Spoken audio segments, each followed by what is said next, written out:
हम कथा सुनाते राम सकल गुण धाम की। हम कथा सुनाते राम सकल गुण धाम की।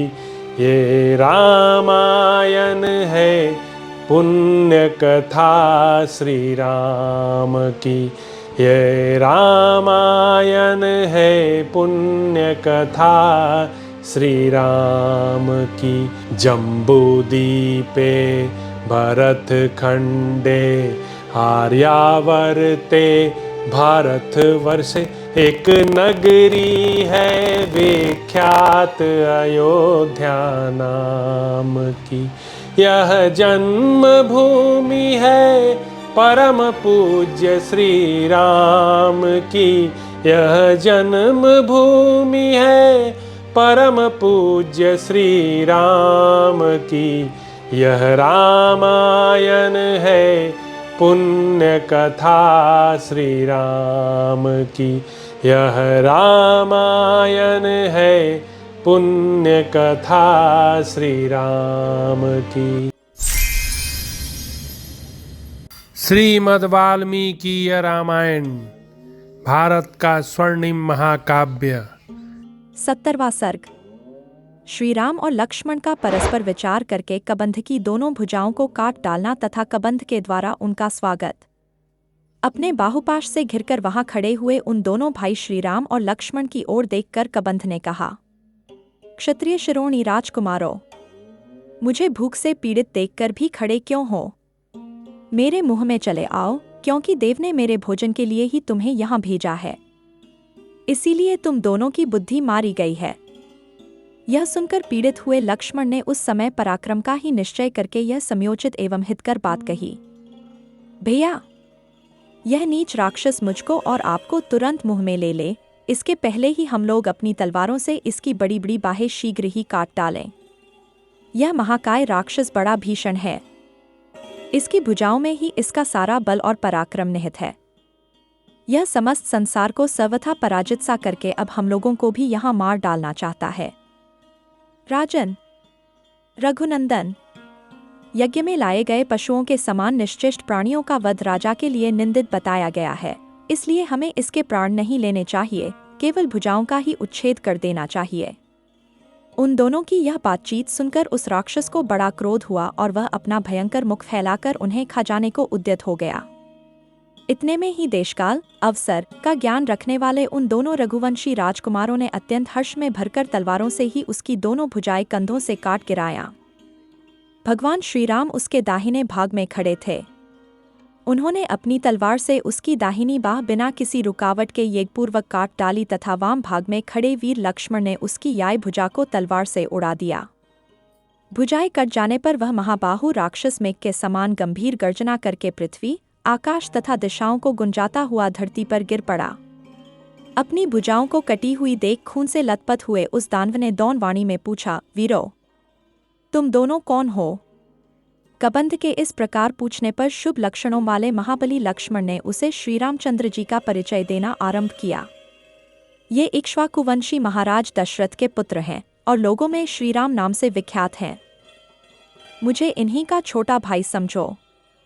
मेरा नाम लक्ष्मण है। माता कैकेयी के द्वारा जब इनका राज्याभिषेक रोक दिया गया, तब ये पिता की आज्ञा से वन में चले आए और मेरे तथा अपनी पत्नी के साथ इस विशाल वन में विचरण करने लगे। इस निर्जन वन में रहते हुए इन देवतुल्य प्रभावशाली श्री रघुनाथ जी की पत्नी को किसी राक्षस ने हर लिया है। उन्हीं का पता लगाने की इच्छा से हम लोग यहाँ आए हैं। तुम कौन हो और कबंध के समान रूप धारण करके क्यों इस वन में पड़े हो? छाती के नीचे चमकता हुआ मुंह और टूटी हुई जंघा पिंडली लिए तुम किस कारण इधर उधर लुढ़कते फिरते हो? लक्ष्मण के ऐसा कहने पर कबंध को इंद्र की कही हुई बात का स्मरण हो आया। अतः उसने बड़ी प्रसन्नता के साथ लक्ष्मण को उनकी बात का उत्तर दिया, पुरुष सिंह वीरो, आप दोनों का स्वागत है। बड़े भाग्य से मुझे आप लोगों का दर्शन मिला है। ये मेरी दोनों भुजाएं मेरे लिए भारी बंधन थीं। सौभाग्य की बात है कि आप लोगों ने इन्हें काट डाला। नरश्रेष्ठ श्री राम, मुझे जो ऐसा कुरूप रूप प्राप्त हुआ है, यह मेरी ही उद्दंडता का फल है। यह सब कैसे हुआ, वह प्रसंग आपको मैं ठीक ठीक बता रहा हूँ।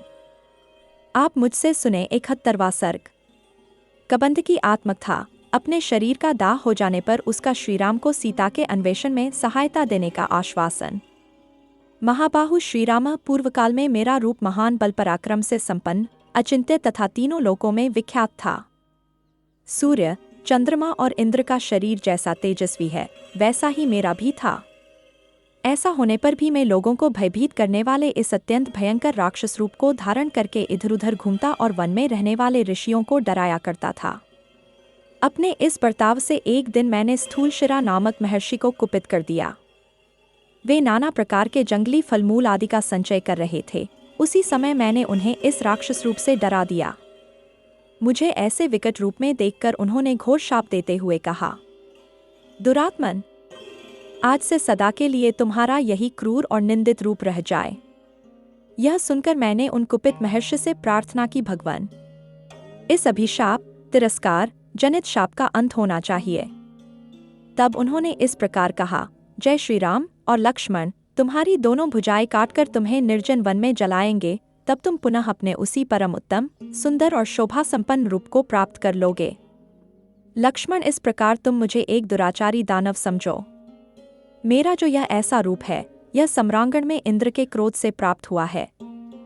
मैंने पूर्वकाल में राक्षस होने के पश्चात घोर तपस्या करके पितामह ब्रह्मा जी को संतुष्ट किया और उन्होंने मुझे दीर्घजीवी होने का वर दिया। इससे मेरी युद्ध में यह भ्रम या अहंकार उत्पन्न हो गया कि मुझे तो दीर्घकाल तक बनी रहने वाली आयु प्राप्त हुई है, फिर इंद्र मेरा क्या कर लेंगे। ऐसे विचार का आश्रय लेकर एक दिन मैंने युद्ध में देवराज पर आक्रमण किया। उस समय इंद्र ने मुझ पर 100 धारों वाले वज्र का प्रहार किया। उनके छोड़े हुए उस वज्र से मेरी जांघें और मस्तक मेरे ही शरीर में घुस गए। मैंने बहुत प्रार्थना की, इसलिए उन्होंने मुझे यमलोक नहीं पठाया और कहा, पितामह ब्रह्मा जी ने जो तुम्हें दीर्घजीवी होने के लिए वरदान दिया है, वह सत्य हो। तब मैंने कहा, देवराज, आपने अपने वज्र की मार से मेरी जांघें, मस्तक और मुंह सभी तोड़ डाले। अब मैं कैसे आहार ग्रहण करूंगा और निराहार रहकर किस प्रकार सुदीर्घ काल तक जीवित रह सकूंगा। मेरे ऐसा कहने पर इंद्र ने मेरी भुजाएं 1-1 योजन लंबी कर दी एवं तत्काल ही मेरे पेट में तीखे दाढ़ों वाला एक मुख बना दिया। इस प्रकार मैं विशाल भुजाओं द्वारा वन में रहने वाले सिंह, चीते, हरिण और बाघ आदि जंतुओं को सब ओर से समेट कर खाया करता था। इंद्र ने मुझे यह भी बतला दिया था कि जब लक्ष्मण सहित श्रीराम तुम्हारी भुजाएं काट देंगे, उस समय तुम स्वर्ग जाओगे। तात राजशिरोमणे, इस शरीर से इस चन के भीतर में जो जो वस्तु देखता हूँ, वह सब ग्रहण कर लेना मुझे ठीक लगता है। इंद्र तथा मुनि के कथनानुसार मुझे यह विश्वास था कि एक दिन श्रीराम अवश्य मेरी पकड़ में आ जाएंगे। इसी विचार को सामने रखकर मैं इस शरीर को त्याग देने के लिए प्रयत्नशील था। रघुनंदन, अवश्य ही आप श्रीराम हैं। आपका कल्याण हो। मैं आपके सिवा दूसरे किसी से नहीं मारा जा सकता था। यह बात महर्षि ने ठीक ही कही थी। नरश्रेष्ठ, आप दोनों जब अग्नि के द्वारा मेरा दाह संस्कार कर देंगे, उस समय मैं आपकी बौद्धिक सहायता करूंगा। आप दोनों के लिए एक अच्छे मित्र का पता बताऊंगा। 194 उस दानव के ऐसा कहने पर धर्मात्मा श्री रामचंद्र जी ने लक्ष्मण के सामने उससे यह बात कही, कबंधा, मेरी यशस्विनी भार्या सीता को रावण हर ले गया है। उस समय मैं अपने भाई लक्ष्मण के साथ सुखपूर्वक जनस्थान के बाहर चला गया था। मैं उस राक्षस का नाम मात्र जानता हूँ, उसकी शक्ल सूरत से परिचित नहीं हूँ। वह कहाँ रहता है और कैसा उसका प्रभाव है, इस बात से हम लोग सर्वथा अनभिज्ञ हैं। इस समय सीता का शोक हमें बड़ी पीड़ा दे रहा है। हम असहाय होकर इसी तरह सब ओर दौड़ रहे हैं। तुम हमारे ऊपर समुचित करुणा करने के लिए इस विषय में हमारा कुछ उपकार करो। वीर, फिर हम लोग हाथियों द्वारा तोड़े गए सूखे काठ लाकर स्वयं खोदे हुए एक बहुत बड़े में तुम्हारे शरीर को रखकर जला देंगे।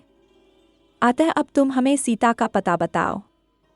इस समय यह कहाँ है तथा उसे कौन कहाँ ले गया है। यदि ठीक ठीक जानते हो तो सीता का समाचार बताकर हमारा अत्यंत कल्याण करो। श्री रामचंद्र जी के ऐसा कहने पर बातचीत में कुशल उस दानव ने उन प्रवचंटू रघुनाथ जी से यह परम उत्तम बात कही, श्री राम, इस समय मुझे दिव्य ज्ञान नहीं है, इसलिए मैं मिथिलेश कुमारी के विषय में कुछ भी नहीं जानता।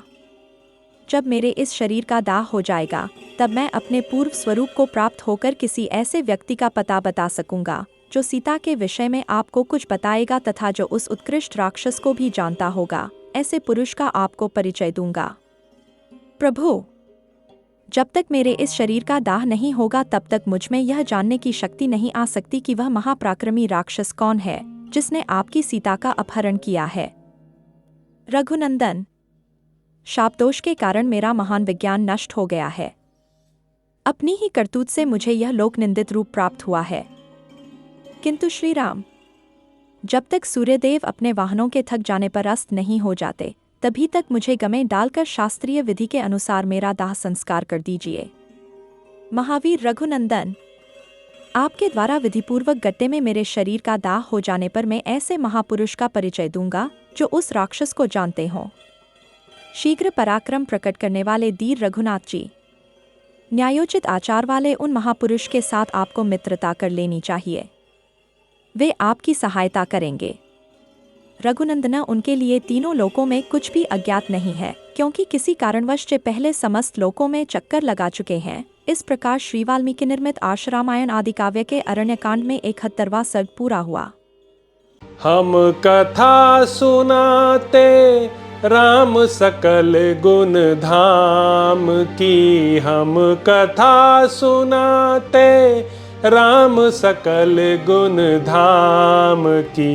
ये रामायण है पुण्य कथा श्री राम की, ये रामायण है पुण्य कथा श्री राम की। जम्बूदीपे भरत खंडे आर्यावर्ते भारत वर्षे एक नगरी है विख्यात अयोध्या नाम की। यह जन्म भूमि है परम पूज्य श्री राम की, यह जन्म भूमि है परम पूज्य श्री राम की। यह रामायण है पुण्य कथा श्री राम की, यह रामायण है पुण्य कथा श्री राम की।